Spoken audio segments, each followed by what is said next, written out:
கிருத்திக் வானிலைக்கு வந்திருக்கக்கூடிய அனைத்து நண்பர்களுக்கும் எனது மத்திய வணக்கத்தை தெரிவித்துக் கொள்கிறேன். இன்றைக்கு தேதி ஆகஸ்ட் 16 மத்திய வானிலை அறிக்கை. தமிழகத்தில் இன்றைய வானிலை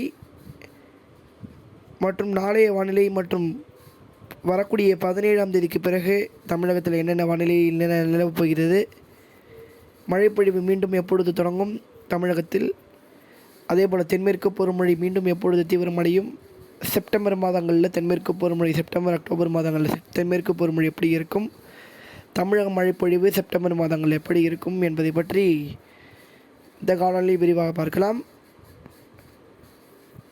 வடகிழக்கு பருவமழை நீண்டகால வானிலை அறிக்கையாக நம்மளுடைய சேனலில் அறிக்கையை வெளியிட்டோம். அந்த வீடியோ அதாவது கிட்டத்தட்ட ஒரு வாரத்துக்கு முன் அறிக்கையை வெளியிட்டோம். கிட்டத்தட்ட ஆகஸ்ட் 5ஆம் தேதியே கிட்டத்தட்ட அறிக்கையை வெளியிட்டோம். அந்த வீடியோ லிங்க் டிஸ்கிரிப்ஷனில் கொடுக்குறேன், அதையும் பார்த்து பயன்பெறுமாறு அன்புடன் கேட்டுக்கொள்கிறேன். அதாவது வடகிழக்கு பருவமழை முதல்கட்ட அறிக்கையாக வெளியிட்டோம், அதையும் பார்த்து பயன்பெறுமாறு அன்புடன் கேட்டுக்கொள்கிறேன். வானிலைக்குள் போவோம். இன்றைய வானிலை அறிக்கை. தமிழகத்தில் இன்றைய வானிலை பெரும்பாலான மாவட்டங்களில் வறண்ட வானிலை தான் நிலவும். மழைப்பொழிவுக்கான சாத்தியக்கூறுகள் இன்றைய வானிலை, அதாவது இன்றைய மழைப்பொழிவு இல்லை. பெரும்பாலும் தமிழகத்தில் இன்று வறண்ட வானிலை தான். எங்கேயாவது ஒரு இடங்கள் அல்லது ஒரு சில இடங்கள் நனைக்கும் மழை முதல் லேசான மழைக்கான சாத்தியக்கூறுகள், அதுவும் எங்கேயாவது ரேர் பிளேசஸாக இன்றைக்கி மழைப்பொழிவுக்கான சாத்தியக்கூறுகள் இருக்கிறது, எங்கேயாவது இருக்கும். அதே போல் நாளையும் பார்த்திங்கன்னா பரப்பளவு குறைந்து காணப்படும். ஆனால் இன்றைய விட நாளை அந்த ஒரு சில இடங்களில் மழைக்கான வாய்ப்புகள் இருக்குது. ஒரு சில இடங்களில் ஆங்காங்கே, ஒரு சில இடங்களில் நாளைக்கு மழைக்க வாய்ப்பு இருக்குது தமிழகத்தில். அதுவும் பரவலாக இல்லை. ஒரு சில இடங்களில் நாளை மழைக்கான வாய்ப்புகள் இல்லை. அதாவது இன்று முழுமையாக எங்கேயுமே இருக்காது, பெரும்பாலான மாவட்டங்கள் இருக்காது. அது நாளை அந்த அளவுக்கு வறண்ட வானிலை இல்லாமல் எங்கேயாவது ஒரு சில இடங்களில் மழைக்கான சாத்தியக்கூறுகள் நாளை இருக்கிறது. இந்த 2 நாட்களுமே தமிழகத்தில் பரப்பளவு, வெப்பசலனின் பரப்பளவு குறைந்து காணப்படும். 17ஆம் தேதிக்கு பிறகு, அதாவது 17ஆம் தேதி முதல், பெரும்பாலும் 17ஆம் தேதி முதல் மீண்டும் அடுத்த காற்று சுழற்சி காரணமாக வட மாவட்டங்களில், குறிப்பாக சென்னை, செங்கல்பட்டு, காஞ்சிபுரம், திருவள்ளூர், திருப்பத்தூர், திருவண்ணாமலை மற்றும் வேலூர், ராணிப்பேட்டை, கிருஷ்ணகிரி, தருமபுரி இந்த மாவட்டங்களில் 17ஆம் தேதி முதல் ஆங்காங்கே வெப்பசலனின் அதாவது வெப்பசலமழை காலை பகல் நேரங்களில் கடும் வெப்பநிலையாக, மாலை இரவு நேரங்களில் வெப்பசலமழையாக தொடங்குவதற்கான சாத்தியக்கூறுகள் அதிகமாக இருக்கிறது. 17ஆம் தேதி முதல் குறிப்பாக சென்னை, செங்கல்பட்டு, காஞ்சிபுரம், திருவள்ளூர் இந்த மாவட்டங்களில் மையமாக வைத்து 17ஆம் தேதி முதல் மழைக்கான வாய்ப்புகள் இருக்குது. பெரிய அளவில் கொட்டி தீர்த்து விடாது. மாலை இரவு நேரங்களில் இடியுடன் கூடிய மழைக்கான சாத்தியக்கூறுகள் இருக்கிறது. ஆங்காங்கே ஒதுக்கி ஆங்காங்கே 17ஆம் தேதி முதல் தொடங்குவதற்கான வாய்ப்புகள் இருக்குது. 18ஆம் தேதிக்கு பிறகு 19ஆம் தேதி, பெரும்பாலும் 19 அல்லது 19ஆம் தேதிக்கு பிறகு வரக்கூடிய நாட்களில் தமிழகத்தில் மற்ற மாவட்டங்களிலும் மழை தொடங்குவதற்கான வாய்ப்புகள் இருக்குது. குறிப்பாக கள்ளக்குறிச்சி, விழுப்புரம், புதுச்சேரி, கடலூர், அரியலூர், பெரம்பலூர், மயிலாடுதுறை, நாகப்பட்டினம், திருவாரூர், தஞ்சாவூர் மற்றும்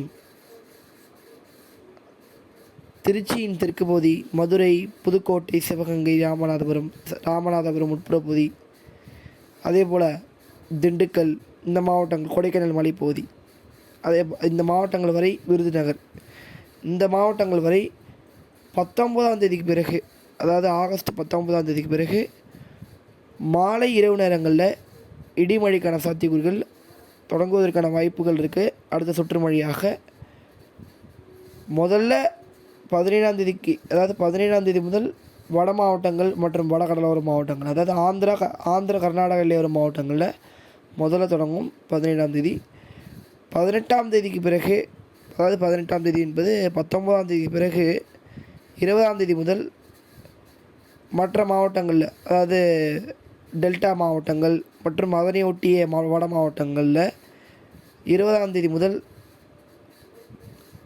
இடியுடன் கூடிய மாலை இரவு அதாவது மாலை இரவு நேரங்களில் இடியுடன் கூடிய மழைக்கான சாத்தியக்கூறுகள் இருக்கிறது. இது தற்போது இருக்கிற வானிலை அமைப்பு. அதற்கு பிறகு தொடர்ந்து மழை தமிழகத்தில் இருந்து கொண்டே இருக்கும். 20, 21, 22, 23, 24, 25ஆம் தேதி பிறகு அடுத்த காற்று சுழற்சியானது அது தமிழகத்தை ஒட்டி நிலவுவதற்கான வாய்ப்புகள் இருக்குது. அதாவது ஆந்திரா தமிழகம் இடைப்பட்ட போதில் அது சற்று வலுவாக நீடிப்பதற்கான வாய்ப்புகள் இருக்குது. வலுவாக என்பது ஒரு வளிமண்டல சுழற்சி தான். அது சற்று தீவிரமாக நீடிப்பதற்கான வாய்ப்புகள் இருக்குது. இதன் தாக்கத்தினால் அதாவது தற்போது 17ஆம் தேதிக்கு அதாவது 17ஆம் தேதி முதல் தொடங்கக்கூடிய மழையை விட 25ஆம் தேதி பிறகு தமிழகத்தில் பெரும்பாலான மாவட்டங்களில் சற்று கூடுதல் பரப்பில் 17ஆம் தேதிக்கு பிறகு தான் தமிழகத்தில் மழையின் அளவு அதிகரிக்கக்கூடும் என எதிர்பார்க்கப்படுகிறது. குறிப்பாக வட மாவட்டங்கள் மற்றும் டெல்டா மாவட்டங்கள், டெல்டா கடலோர மாவட்டங்கள், வட கடலோர மாவட்டங்களில், அதே போல் தென் மாவட்டங்களிலும் ஆங்காங்கே மழைக்கான சாத்தியக்கூறுகள் 25ஆம் தேதிக்கு பிறகு உருவாகுவதற்கான வாய்ப்புகள் இருக்குது. அதாவது கூடுதல் பரப்பில் கூடுதல் மழைக்கான சாத்தியக்கூறு, கூடுதல் மழை கொட்டி தீர்த்து விடாது, கனமழையாக ஆங்காங்கே கனமழையாக 25ஆம் தேதி பிறகு மழைக்கான சாத்தியக்கூறுகள் இருக்கிறது.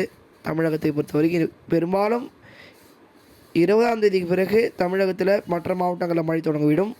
17ஆம் தேதிக்கு பிறகு வட மாவட்டங்களில், வடகடலோர மாவட்டங்கள், ஆந்திரா கர்நாடக எல்லையோர மாவட்டங்களில் மழை தொடங்கிவிடும்.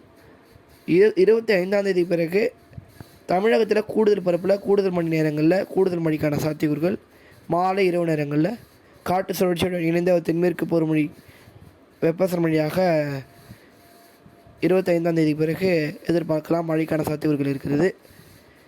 தென்மேற்கு பருவமழையை பொறுத்த வரைக்கும் 17ஆம் தேதிக்கு பிறகு, அதாவது 18ஆம் தேதி முதல் ஆந்திரா ஒடிசா இடைப்பட்ட பகுதியில் காற்று சுழற்சி வருவதன் காரணமாக லேசான மேற்கு காற்று, அதாவது ஈரப்பதமான காற்றானது அரபிக்கடலிலிருந்து மேற்கு தொடர்ச்சி மலை, அதாவது தமிழக மேற்கு தொடர்ச்சி மலை வழியாக கேரளா மேற்கு தொடர்ச்சி மலை வழியாக உள்நுழைவு இருப்பதற்கு காரணமாக நீலகிரி, உதகமண்டலம், கோயம்புத்தூரின் தெற்கு பகுதி, பொள்ளாச்சி, வால்பாறை பகுதிகளில் கிட்டத்தட்ட ஒரு 20 நாளுக்கு மேல் தென்மேற்கு பருவமழை இல்லாத மழை ஒரு பேரளவில் 18ஆம் தேதி முதல் தென்மேற்கு பருவமழையானது தொடங்குவதற்கான சாத்தியக்கூறுகள் இருக்கிறது. குறிப்பாக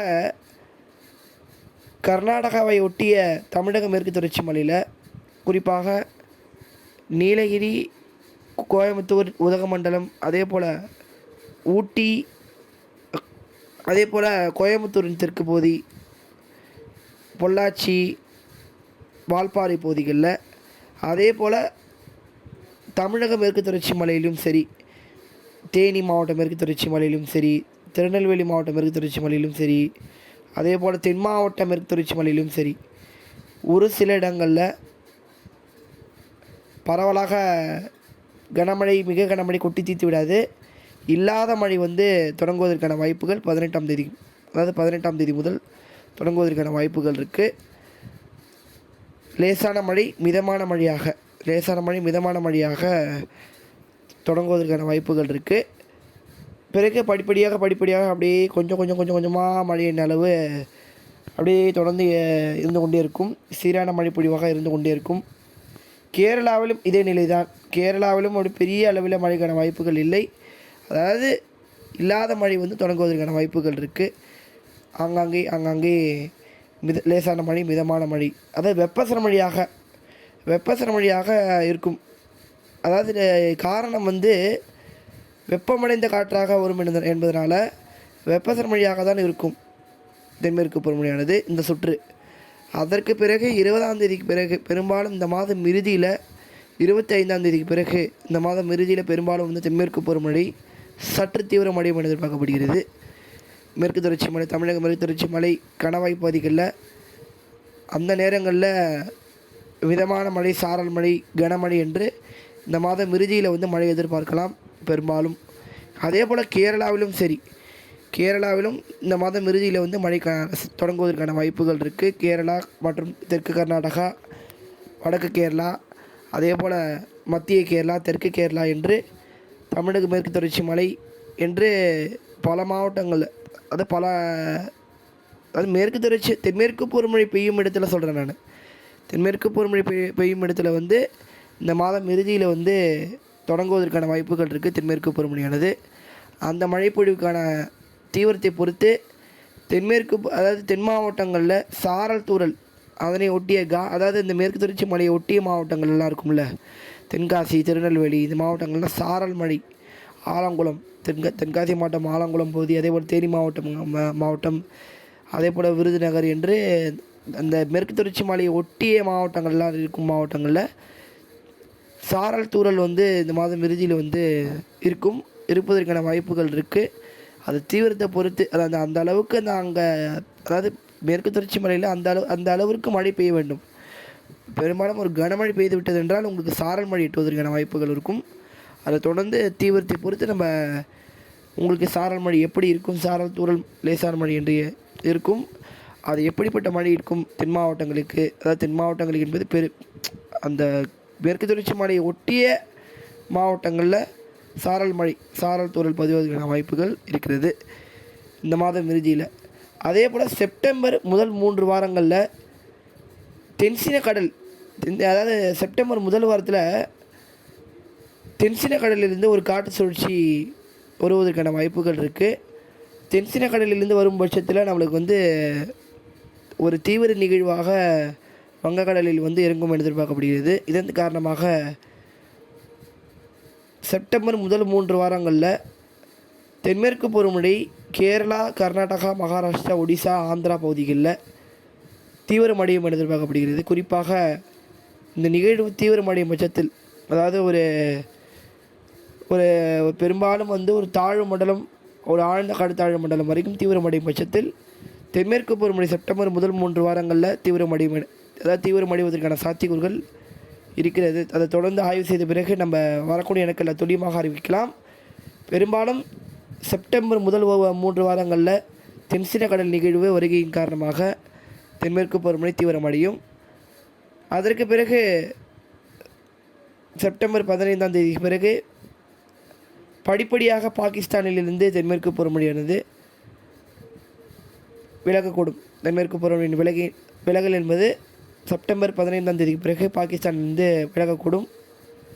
பிறகு படிப்படியாக மற்ற மாநிலங்களிலும் விலகி செப்டம்பர் இறுதியில் அடுத்த அதாவது கேரளாவை அரபிக்கடலை ஒட்டிய மாவட்டங்கள், அதாவது கேரளா, கர்நாடகாவை ஒட்டி காற்று சுழற்சி உருவாகி ஒரு கனமழை, ஒரு நல்ல மழையை கொடுத்த பிறகுதான் கேரளா, கர்நாடகா, ஆந்திரா, ஒடிசா பகுதிகளில் விலகக்கூடும். பெரும்பாலும் அக்டோபர் 2வது வாரத்துக்குள் நம்மளுடைய ஆய்வு முடிவின்படி இந்த ஆண்டு தென்மேற்கு பருவமழை சற்று முன்கூட்டியே விலகுவதற்கான வாய்ப்புகள் இருக்குது. பெரும்பாலும் அக்டோபர் 15ஆம் தேதிக்குள் தென்மேற்கு பருவமழை விலகுவதற்கான சாத்தியக்கூறுகள் இருக்கிறது இந்த ஆண்டு வந்து. அதனால் வந்து வடகிழக்கு பருவமழையின் ப்ராசஸ் வந்து, அதாவது வடகிழக்கு பருவமழையின் வேலை வந்து சீக்கிரமாக நடந்துவிடும் இந்த ஆண்டு வந்து. பெரும்பாலும் ஆகஸ்ட் 25ஆம் தேதிக்குள் வடகிழக்கு பருவமழையும் இந்த ஆண்டு வந்து தொடங்கிவிடும். சரியான நேரத்தில் வந்து இந்த ஆண்டு வந்து ரொம்ப முன்கூட்டியும் தொடங்காமல் ரொம்ப வந்து பின்தள்ளியும் இல்லாமல் சரியான நேரத்தில் வடகிழக்கு பருவமழையும் தொடங்குவதற்கான வாய்ப்புகள் இருக்கிறது. இதுதான் தற்போது இருக்கிற ஒரு வானிலை அறிக்கை. வரக்கூடிய நாட்களில் வானிலையில் மாறுதல்கள் இருக்கும், அதையும் பார்த்து பயன்பெறுமாறு அன்புடன் கேட்டுக்கொள்கிறேன். திட்டமிட்ட வேளாண்மை செய்யுங்கள். தொடர்ந்து இணைந்திருங்கள். நன்றி, வணக்கம்.